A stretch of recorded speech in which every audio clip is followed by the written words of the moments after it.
Salut à tous, c'est Tsugimi.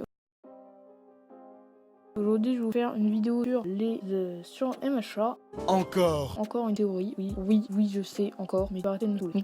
Pour cette théorie, je me suis basé sur un petit top de Ranker, un site très bien, qui parle des mangas et tout ça. Je vous conseille d'y aller. Allez, on se retrouve pour la première théorie.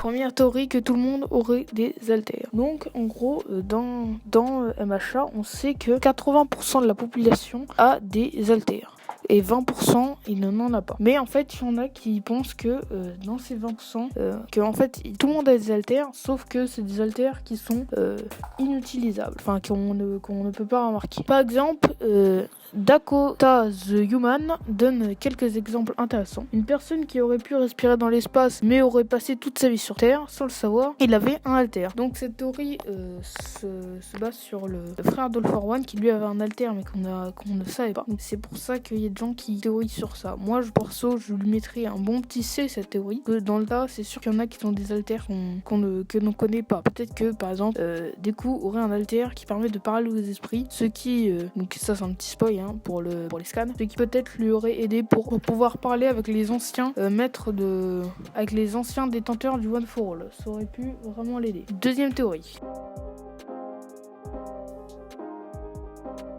Alors, All for One peut être le père d'Izuku Midoriya. Donc déjà, on le sait que Tomura, le protégé d'All for One, est le petit-fils de la femme qui a forgé All Might et qui lui a transmis ses pouvoirs. Donc, du coup, cette théorie se base sur le fait que My Hero Academia a beaucoup de références à Star Wars et que, comme tout le monde connaît la scène assez mythique où Dark Vador dit à Luke « Je suis ton père », mais il pourrait avoir la même scène dans le manga My Hero Academia. Donc, référence à Star Wars, on peut d'ailleurs noter que certains personnages sont totalement des personnages tirés de Star Wars. Grand Torino, c'est Maître Yoda. Dark Vador, c'est All for One. Izuku, c'est Luke Skywalker. Voilà, sur cette théorie, je pense qu'elle est vraiment possible. Je lui mettrai un bon petit B en note. Elle est vraiment possible cette théorie. Si vous voulez en apprendre un petit peu plus, parce que là je fais rapidement vu qu'on en a 3 à faire, allez sur la chaîne de My Theory Academia qui en a fait tout un épisode entier. Troisième théorie.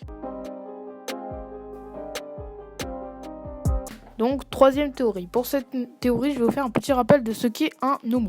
Les Nomu sont des monstres qui sont une fusion entre différents êtres humains. Donc, du coup, ils ont plusieurs haltères. C'est un concept assez étrange en soi, mais il existe une théorie des fans qui le rend encore pire. Le Nomu Whitehead cible spécifiquement Izuku, mais rien ne permet de comprendre pourquoi. Selon cette théorie, l'un des anciens humains que contenait le Nomu était l'ami d'enfance de Katsuki Bakugo. Cet ami a peut-être brièvement pris le contrôle de la conscience des Nomu et ciblé Izuku, comme c'est ce que Katsuki et ses amis faisaient lorsqu'ils étaient enfants. Donc pour ceux qui veulent pas que le Nomu Whitehead, je vous à l'écran, voilà. Et l'ami d'enfance qu'on parle là, en question, je vous affiche à l'écran.